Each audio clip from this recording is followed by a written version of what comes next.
Finland, at the beginning of the summer, 400 kilometers from the capital Helsinki, in the heart of the Siberian pine forests, an unusual sporting event is underway. 60 couples are warming up for a race that to some might seem slightly outdated.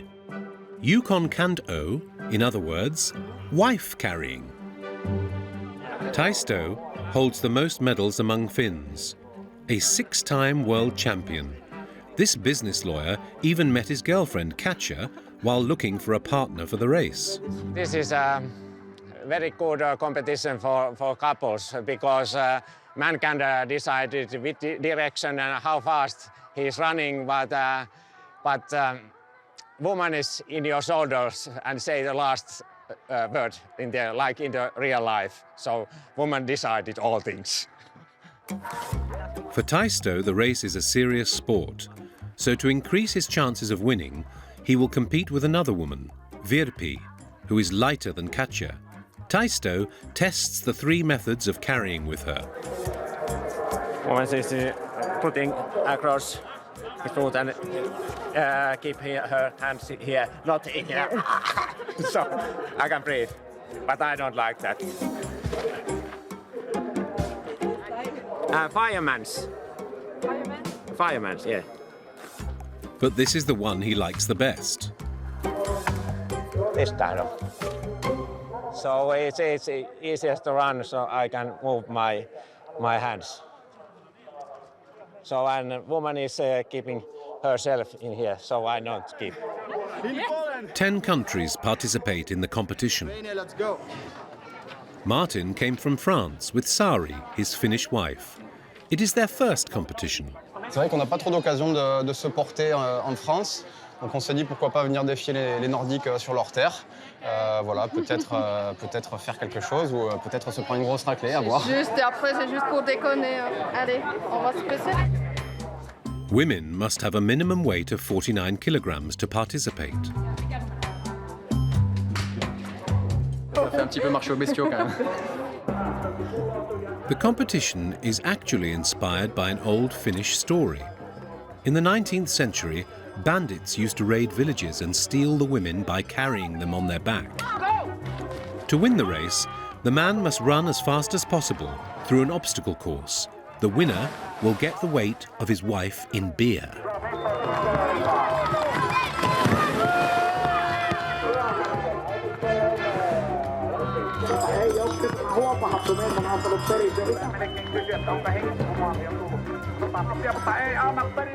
Taisto comes in second, only to the Lithuanian.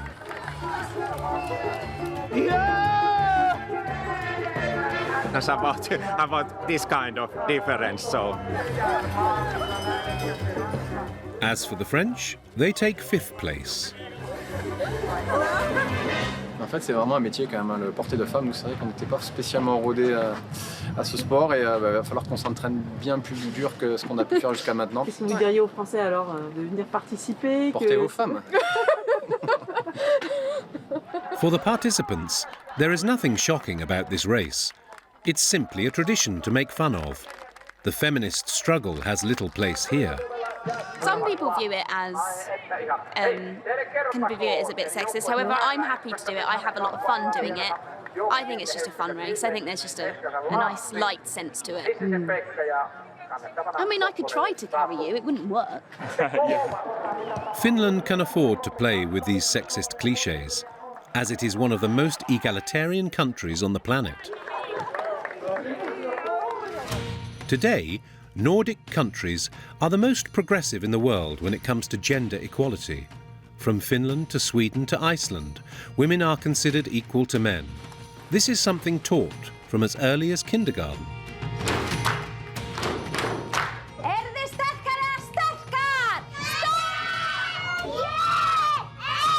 We need, girls to be strong and confident. Empowered, the women of Scandinavia are not afraid to express their desires. To be honest, I find like a very reliable fuck buddy. And in dating, they often make the first move. Do you have a girlfriend?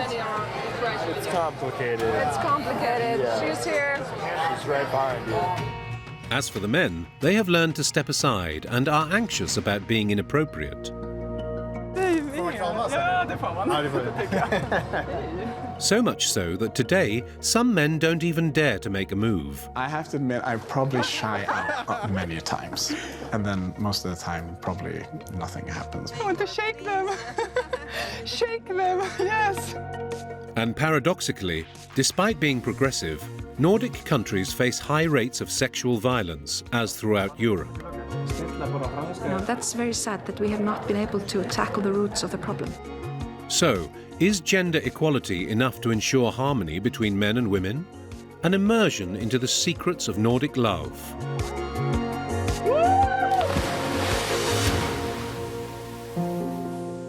Iceland undoubtedly ranks as the world's leading country in terms of sexual equality. Since 2018, this volcanic island of just 360,000 people has become the first country in the world to impose equal pay for men and women.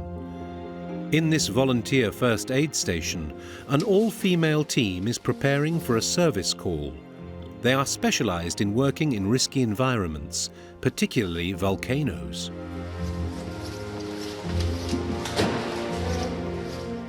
Erum við komna með gasmæli? Já, ég með gasmæli. Og þú ert með stöð? Today, Thelma teams up with Þórdís. Þetta verður athyglisvert. Þorbjörn 2, Þorbjörn 1 kallar. 2 svarar 5. Við ekki að renna inn í Meradali bara fyrst? Jú, gerum það. Frábært. Þórdís is a hairdresser and mother of 2. She has worked in first aid in her spare time for 20 years now. So we're very lucky here in Iceland that women and men are able to do all the same things. And we're raised this way.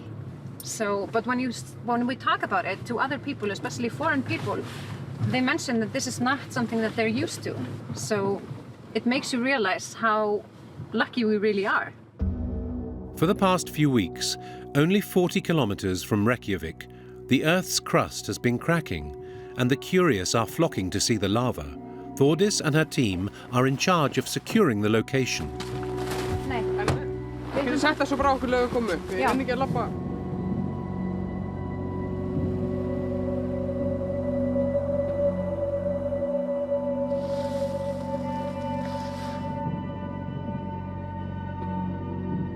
The lava flowing here, it can be quite dangerous, and there can be a lot of pollution, which is dangerous for the people. So we are here to make sure that everyone is okay. Every day, up to 1,000 visitors climb the volcano. Rescue workers watch over those who are unaware of the danger. Near the lava, the temperature can rise up to 400 degrees. Yeah. Perfect marshmallow. Not to mention the toxic gases, an invisible danger. If there's an alarm in the meter, then we need to warn the people and ask them to move further away from the lava. If the SO2 is high, you can faint, and then you can just die.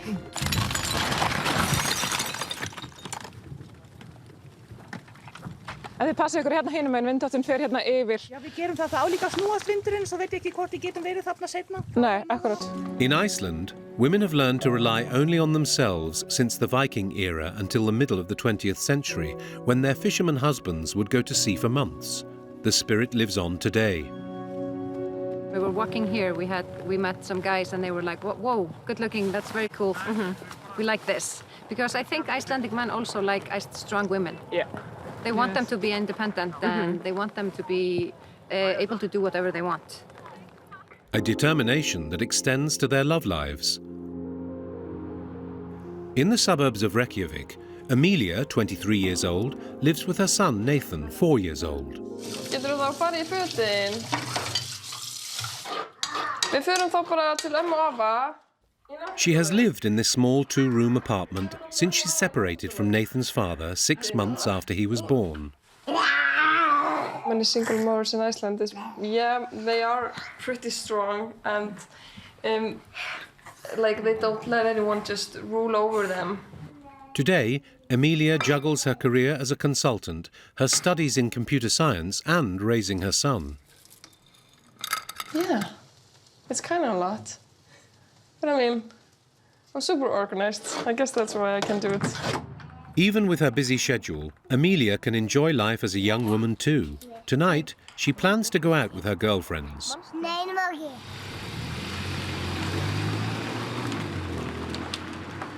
And we're gonna have fun, and I'm gonna be young and dumb and just enjoy life, which I always do, but you know, without my kid it's also nice. Just me, myself, and I. To look after Nathan, Amelia can count on her parents-in-law and her sister-in-law.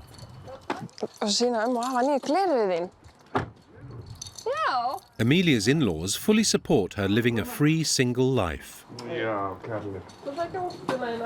They really take good care of him, and like when I have to be longer in school, they pick him up. If I need to go out like tonight, they take care of him.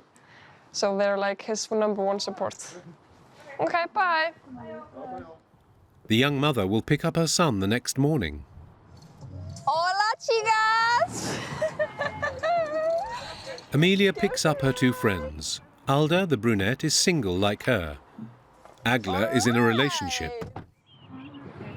Let's go. The 3 girlfriends begin their evening with a classic from the local culture, a bath in a hot spring. For them, the best way to relax before the night that awaits them. There are nearly 200 places like this on the island, and they're an important social tradition. Icelanders of all ages love to meet here to chat and have a drink.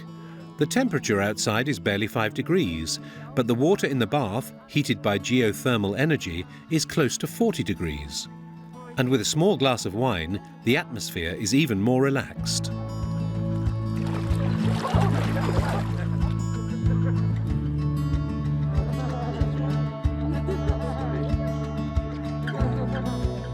It's so nice, so warm.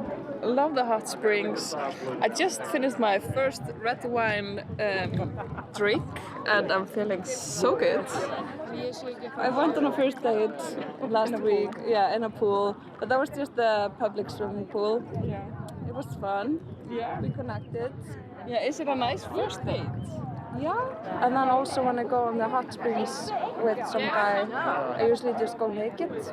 Okay. On the first date? No, why not? Oh, really? Okay. Yeah. On the second date, I would do it, yes. Not on the first. I don't know. It's too vulnerable for me. What if the guy is weird? Yeah, then like what if he's like... Then it's super weird. Then we're not going any further. If he's not comfortable with it. You're alone. You're alone in the hot springs, you're naked. That's too vulnerable for me, definitely. Are you like, can you take that risk? Yeah, I can. Okay. Like a lot of Icelandic men are, you know, really nice. There are a lot of nice guys, but if like the women here, a lot of them are really like powerful and independent, and sometimes they're threatened by that. But no, threatened. But not sure. Yeah, threatened. Like, and they always have to, like you said, like be under control. So they're threatened by that you won't let that happen. You know? Tonight, the girls plan to hit the bars with a particular goal in mind.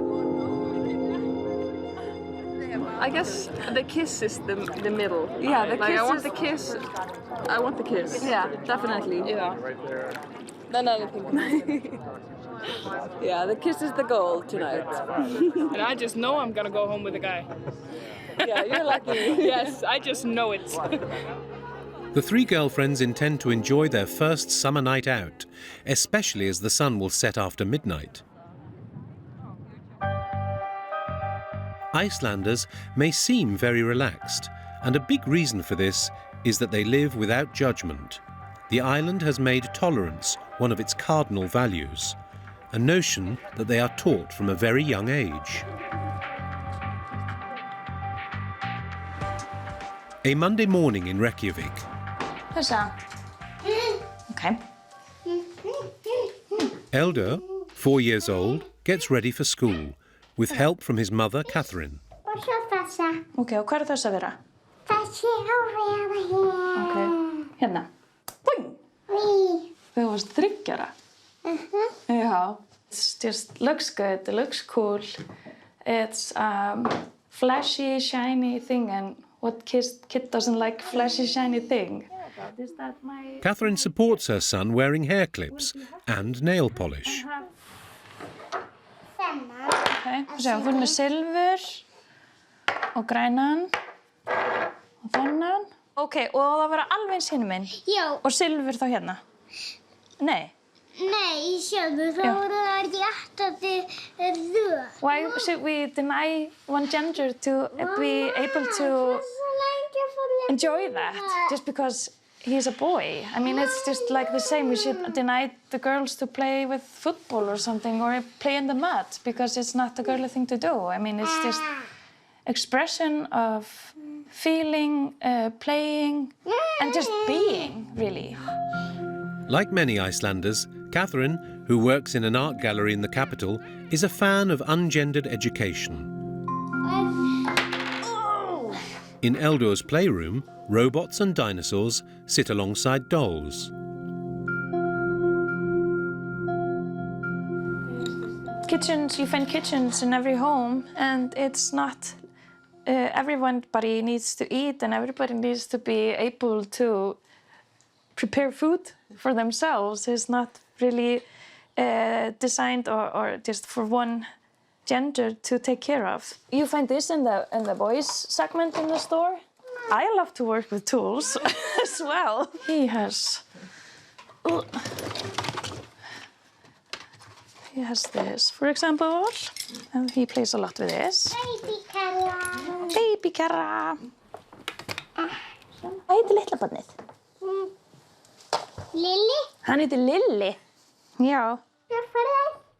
Eldor doesn't want to choose between Superman and nail polish. And in Iceland, this is normal.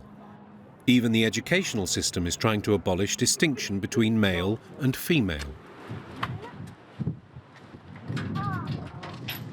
Hi. Hvað segir þið? Hello. In Eldor's kindergarten, the children must leave their clothes at the entrance. Uniforms are blue and red, the school's colours, given indiscriminately to both boys and girls. In the morning, all students are taught together, then girls and boys separate for the class.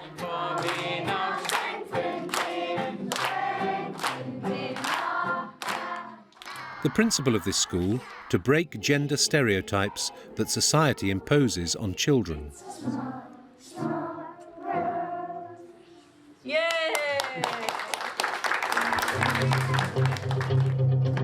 Og þá vil ég byrja af stað, miðaber, seta, woo!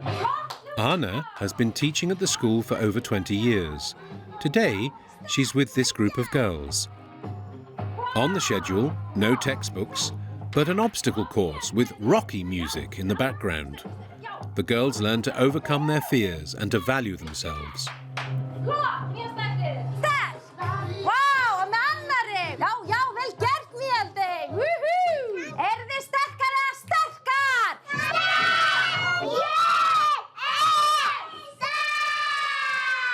The school system, they want girls to be quiet.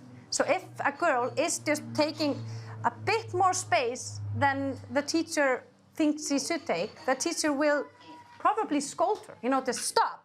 But a boy can take a lot more, do a lot more, and the teacher is just, oh, boys will be boys. So we need, girls to be strong and confident. Here, the girls are encouraged to shout and occupy space. They are free. Gone is the image of the model girl, soft and silent. On the boys' side, the atmosphere is quite different.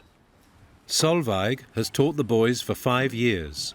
Ég byrja á því að fara á fallegan hrósring, þess að þið kunnu svo vel. Tengi með höndunum, horfi í augun og gefa vini fallegt hrós og þakka fyrir sig. Gjör svo vel, Hildur. Góðan daginn, kæra Jökull. Þú ert með falleg augu. Góðan daginn, kæra Tryggvi. Þú ert hjartavinur. Takk. Now they are learning how to just show each other friendship and be like pleasant to each other and show kindness to like this closeness. Setjast aftur í vinarhringinn. okkur. Aðeins að kjarna okkur með jógahjartanu og finna lyktina. Ég ætla að byrja. Thanks to these exercises, the descendants of the powerful Vikings are now encouraged to be gentle and sensitive. Nú ætlum við að bretta upp ermar og vinir ætla að setja handaábyrgð á vini sína.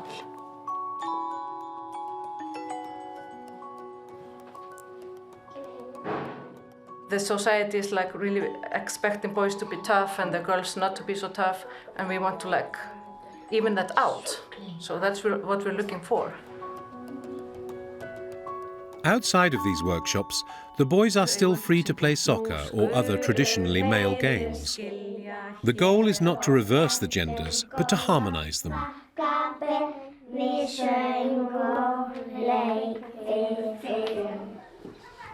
The woman behind this pedagogy is 70-year-old Margaret Pala Olafsdottir, a former educator.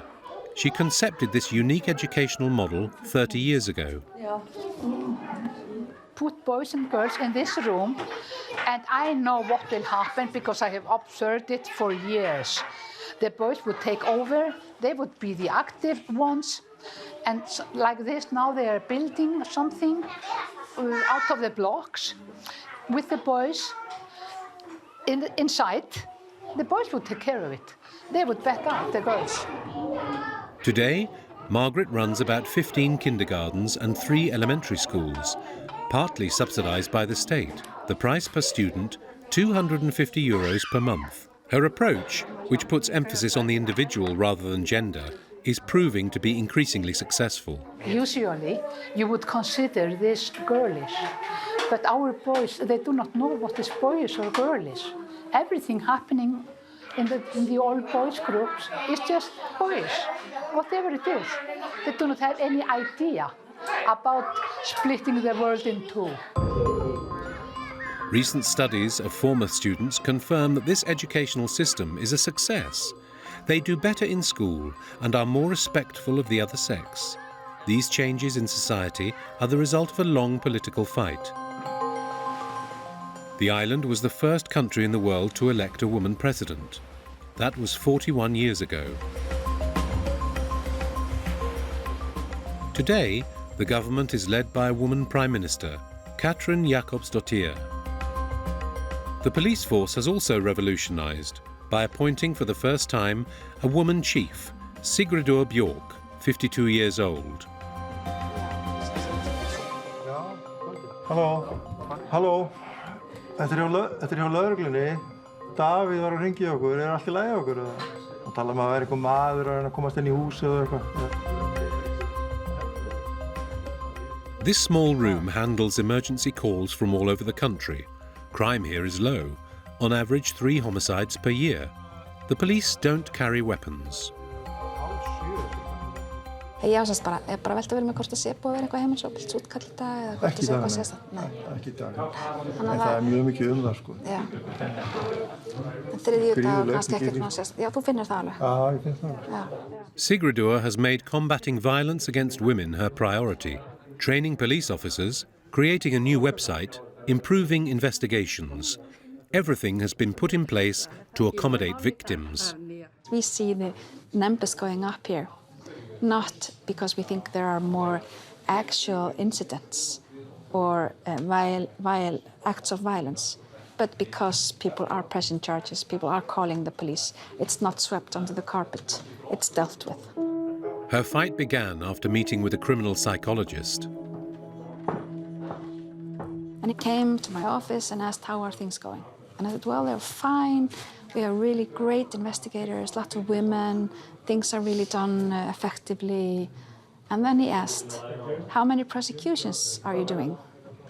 And I said, well, I'm not sure. I'll check it out. And there was 0. There was none. So we started trying to find fault. What was really actually going on? The victims filed complaints, but did not go to trial, mainly because they were afraid to face their aggressor. So Sigridur had an idea to help them. The police chief went to the University of Reykjavik to seek help. She has been working with this criminologist for several months on a method developed with researchers from the computer science department.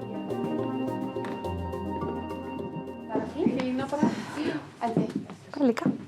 Bara spennt að sjá hvað er búið að breytast frá því síðast. Já. Og hver svona staðan og næstu skref sem við höfum eftir að ákveða. This team of women is finalizing the last tests of a technology that will allow victims to testify through this virtual reality headset. Þú veist, ég skal sýna, við þurfum að fara að glugganum hér.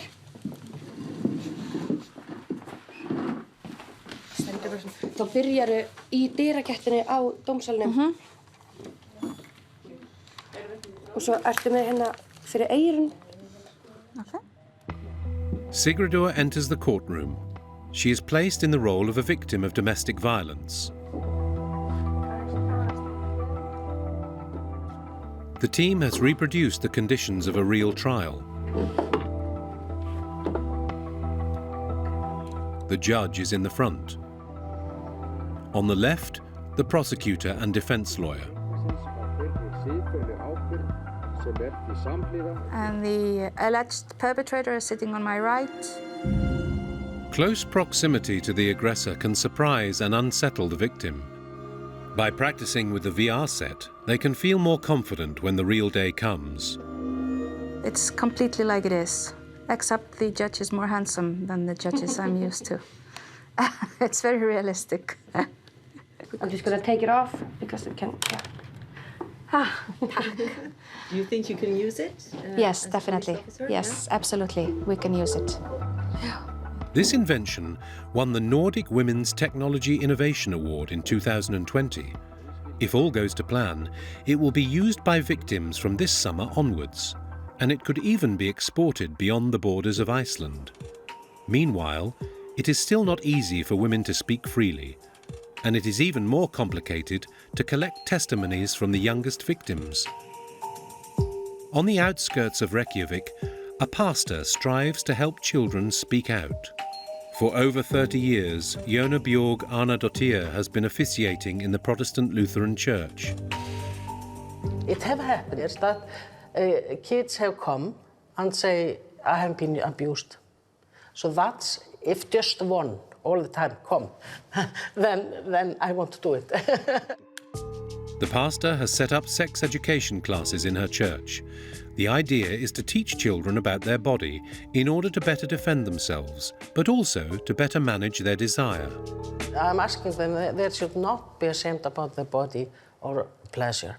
And I'm also telling them that they are part of the God's creation and they have to take care of the nature, then they have to take care of themselves because they are part of the nature. And the Bibles also say your body is a temple of God. So it's a very strong word. I say your body is a church. Tonight, the sex education class is going to be held in front of a group of 13-year-olds who are preparing for the renewal of their baptism. A doctor, a friend of the pastor's, will speak about a subject not so common for a church. Gæla við sjálfan sig og það eitt af því sem bara mjög hollt og gott fyrir ungt fólk að gera til þess að átta sig á hvernig þessi líkami minn, hvernig virkar hann, hvernig bregst hann við, hvað finnst mér gott og það hvað sem eðlilegt að fólk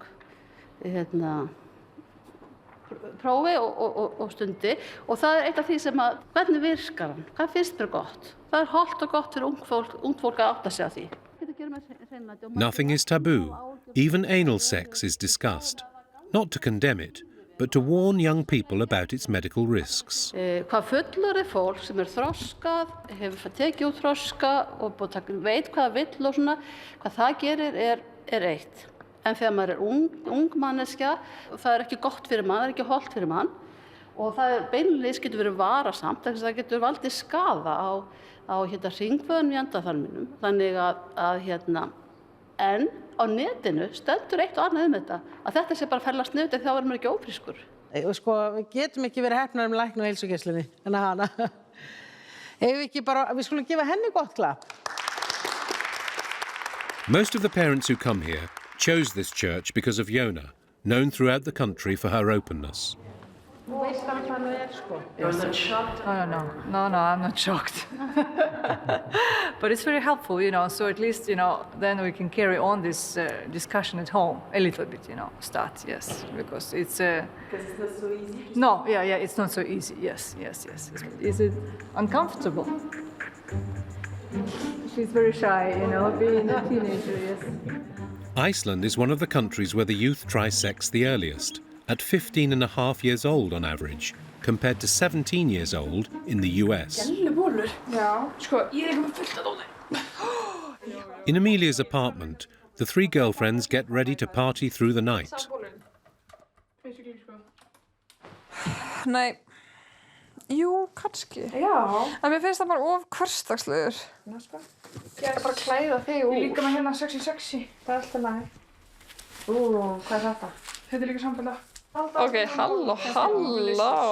Yeah. Because I'm a mother, I feel like I can't be, okay, I'm gonna say this, I can't be as slutty, I can't wear as open sweaters or be as open about my clothes. But I mean, I feel it. I feel the pressure of being like a mother. Joining them, Hafdís and Kristin, two of Amelia's college friends. Her usual partners on her single ladies' nights out. But Kristin is no longer single. Erstu byrjuð að hitta annan gæja? Tell me more. Tell me everything. Hvar kynntust þið? Ekki segja Tinder. Nei. Já, ég er bara búin að vera að followa hann síðan þá. Hann átti kærustu sem einhvern mann í millitíðinni. Ég hef aldrei talað við hann, sko. Bara ég kærustu bara eitthvað? Já. Mörg ár? Já, bara alltaf að followa hann. Og hann að followa mig. Þá var hann bara eitthvað að tala. Og hann eitthvað, veistu hvað uppáhalds kynlífstæðin mín?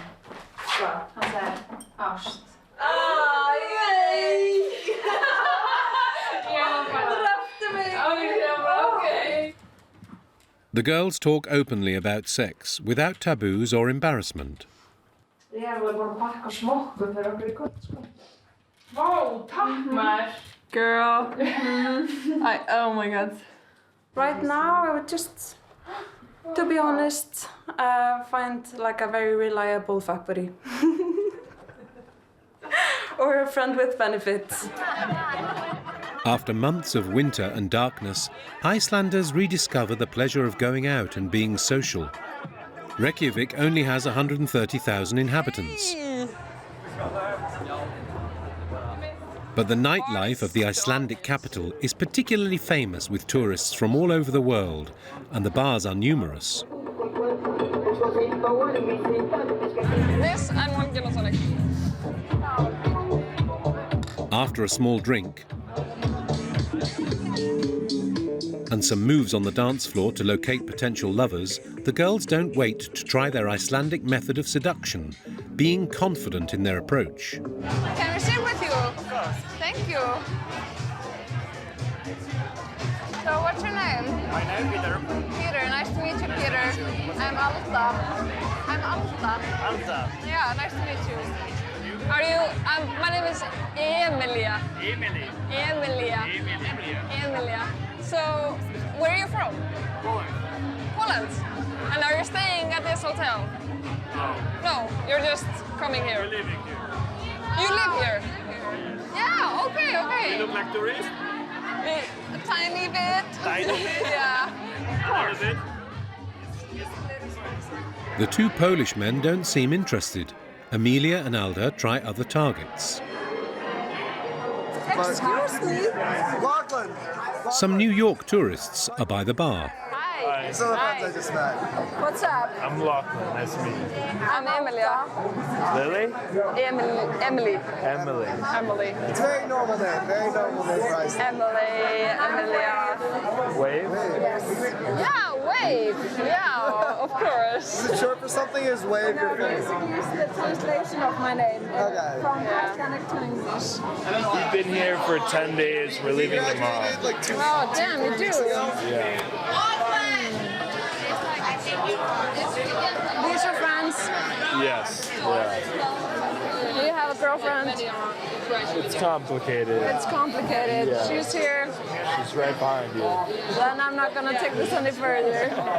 Yeah. That's probably a good idea. Yeah. But nice to meet you. It was. And cheers. It's like the normal place you guys go out. Yeah. The young New Yorker retreats, but the two Icelanders are not so easily discouraged. Ge mig ögonvin av så fucking excited gæja. Oj, ég var så Amelia turns her attention to another American tourist. The young man is about to leave the bar, but within seconds, Amelia manages to exchange numbers. There we go. Call me so I have your phone number. And at 11 p.m., when the bar closes its doors, Amelia's love interest calls.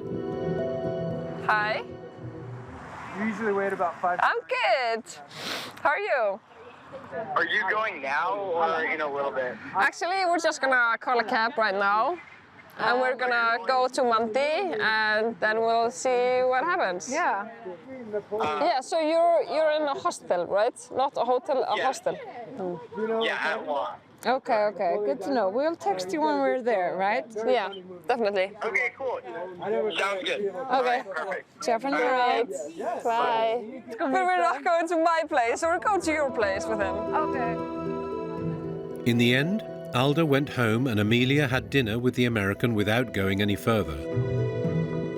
Even though women in Nordic societies seem to have gained their freedom and independence, it has had its impact on romantic relationships between the sexes. 2,000 kilometers east of Reykjavik lies Stockholm, the capital of Sweden, 1,700,000 inhabitants. Also a champion of gender equality, the city holds another record of solitude. 6 out of 10 people live alone.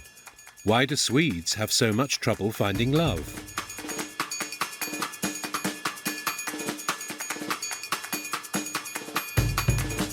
Men man kan ju få orgasmen då, liksom en annan typ av stimulans, absolut. Men det är någonting utöver det vanliga.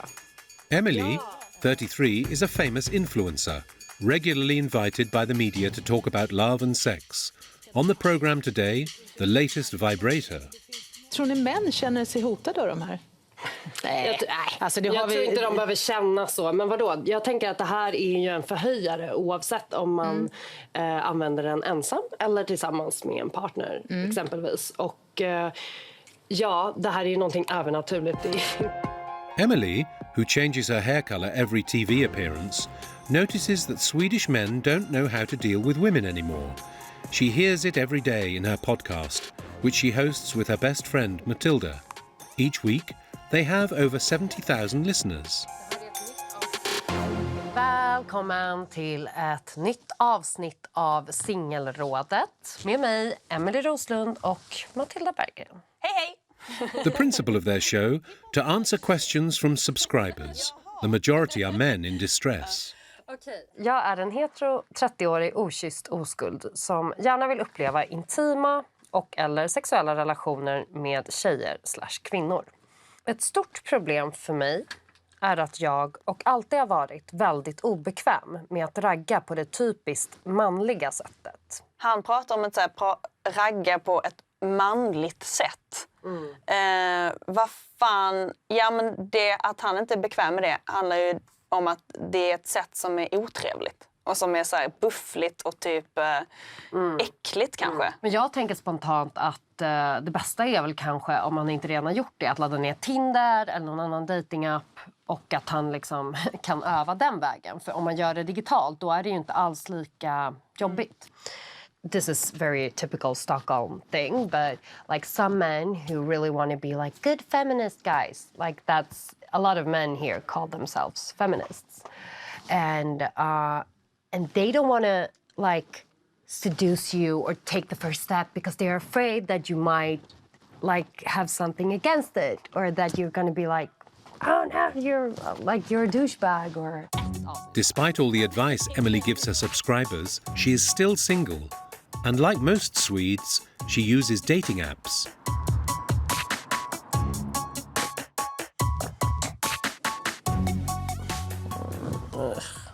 Another dog. This is typical.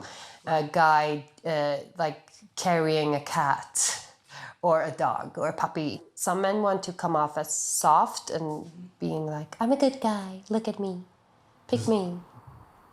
And when she finally chooses a profile she likes, it's often met with disappointment. There was 3 guys that I spoke to on Tinder, and every guy I asked out, I was be like, oh, do you want to grab a beer? Like whatever, casual, like nothing big. But every time I did that, that was like the end of the conversation. So for me, that's weird. It's like, okay, so why have we been chatting for like weeks if you don't want to see me? Yet Sweden is one of the most successful countries in the world in terms of dating apps. Very active behind their screens, have Swedish men lost their conquering spirit? Marianthi, 38 years old, is tall, athletic, and has a high position in finance. Yet she has been single for several years. According to her, the problem lies in the Swedish men. I am sad to say this, but all my years here in Sweden, I've never been approached by a man just on the street or any way of getting a compliment. I feel like like you have to open your arms, you know, it's like the white flag, you know, like you can, it's free, you know, you can come, it's not, don't bite. Why are men here so reserved? At 40 years old, Philip is searching for himself. He didn't hesitate to give up his career in marketing, where he earned a good living, to launch himself into the world of music. In this beautiful apartment in an upscale neighbourhood, loneliness has begun to weigh on him. Philip, who lives for his passion in music, puts the brakes on as soon as it comes to love. Last final sigh, red crimson sun. Love is very serious in Sweden. I mean, it's if you say jag älskar dig, I love you, it's like 10 times more intense than the English I love you. So it means like I love you. So it's like, so people are like, whoa. And he was like saying, I love you, I love you, I love you. But in Swedish, this really strong word, you know. I have to admit, I probably shy out many times. I'd be like, ooh, there's someone special. And I'll be like, And then most of the time, probably nothing happens. Philip has been single for a year. Now he's ready for love. So, out on the market looking for love, you know? In Stockholm, a high-end dating agency took advantage of this market of singles in search of love. Its owner, Lamarck Thomas, is an Englishman who started a business in London where he created a network of wealthy clients. 5 years ago, Lamarck moved into the most exclusive office space in Stockholm, the Match Palace, an ultra-select co-working space which hosts a dozen companies. This is perhaps one of the most spectacular rooms in the building. Art Deco offices built in 1928 by a wealthy Swedish businessman who made his fortune in secure matchmaking. The setting is ideal for the matchmaker's 20 or so clients who are willing to pay 25,000 euros a year for his services. A lot of them have high-profile jobs. Some of them are, business successful, and therefore, for example, if they are in a high position in a bank, then they may have really high security where they, for example, they can't be online, they can't be on Facebook or dating sites. And therefore, in this day and age, how do you actually meet someone if you can't go online? So for these people, they really need a service like ours. Marianthi and Philip have been his clients for several months. Hello. Hello. Lamarck, how are hi. you? Good. How are you? Today, Lamarck will offer each of them a chance to meet with a potential partner. Marianthi shares her concerns with him. She doesn't think she can find happiness with a Swede. You know how we discussed this with specifically with Swedish men. I like the equality part, but I also adore the old school way of being. I would love to let the man, be the man. Having to take the first step is so unusual for me. The guy does not dare to make a mistake because it's such a sharp issue in Sweden. This is something that is not only in the culture, it's in the political agenda. They've been brought up with their Swedish mums teaching them about equality. And I think in that lesson, of course, is saying, as a guy, do not take up too much space. Do not overstep your mark. Respect women, which is all great messages. But then the guy's role models is like, he has no model of, or no template of how this life works. There is a few people that I was thinking about, and I'll show you. Despite Marianthi's apprehensions, Lamarck has arranged a date for her tonight with a Swedish man. Oh, lovely. Yeah. Okay. Yeah. The agent also found a match for Philip. She is beautiful, radiant. She's sporty and athletic, and so. You're selling in her very well. I'm selling this. Yes. It's good to see you. Yeah. Take care. Philip is willing to try with Lamarck's support. Will he overcome his shyness?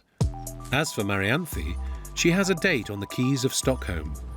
A romantic one-on-one by the water with Richard, 40 years old, who works in new technology. Hallå! Hej! Hej! Trevligt träffas. Får man kramas? Ja, det får man. Ja, det får jag. Allt bra? Ja, verkligen. The matchmaker did not choose this Swede randomly. Marianthi learns that he was educated in France, which seems to impress her. Du pratar franska? Ja, jag växte upp där. Okej. Vart då? I Paris. Så jag flyttade dit när jag var 6-7. Okej. Och så bodde jag där till studenten. Smakar inte vin där? Skål! Skål!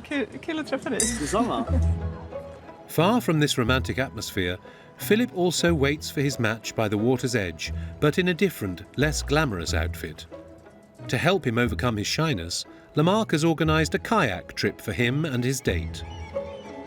I'm a bit excited, yeah. I'm curious, yeah. This is Sarah, 36 years old, of Iranian origin, who accepted the invitation. She has been single for a year. Jag ser dig. Spännande. Ja, hur är det med dig? Det är bra. Ja. Är du redo? Ja.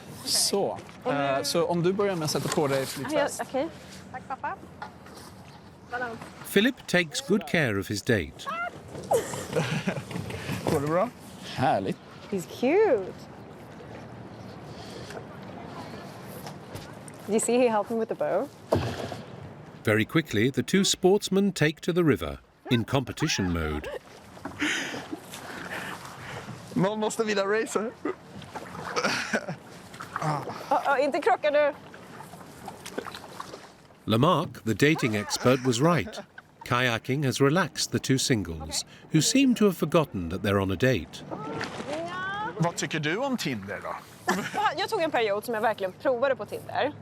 Jag typ gick på 3 dejter, alltså så här med 3 olika män. Det var inte så att jag träffade någon asshole eller så, utan så här, och jag tyckte de männen jag träffade var också lika bemötande. Men det var just det här att det var svårt att få en spark. This was more fun though. In a restaurant you just sit and talk. This though, it put us in a place where we had to just yeah, and I liked it. What are your plans? Maybe see each other? Or... I don't think we can say that on camera, you know. You'll just have to wait for the next episode, the follow up, yeah. Ja. All right. Men tack så himla mycket för en trevlig dejt. Ja, detsamma. Back to Marianthi and Richard. Their drink has lasted over an hour. It's time to pay the bill. Annars kan jag ta det. In Sweden, bills are normally halved to promote equality between the sexes, far from the French tradition, where it is usually the man who pays. Ça s'est terminé à la suédoise ou à la française? Plutôt à la française, plutôt. Mais c'est m'est déjà arrivé 2 ou 3 fois dans ma vie que la femme dise non, On partage ça, on met les 2 cartes chacun. Moi je suis là, mais arrêtez, c'est ridicule. Mais cependant, quand c'est une personne qui ne m'intéresse pas du tout, c'est là que je me dis pourquoi pas. C'est une bonne idée. Et ça, le date ne coûtera pas plus cher que ça en valait. Will Marianthe fall for Richard's French education? He was funny, he's cute, but I'm not sure. Like, if I had to answer the question of if I feel like compatible to be, you know, to have him as a boyfriend or a partner in my life, I'm not sure, but there's potential. In the end, Marianthe did not follow through. Philip and Sarah continue to see each other only as friends.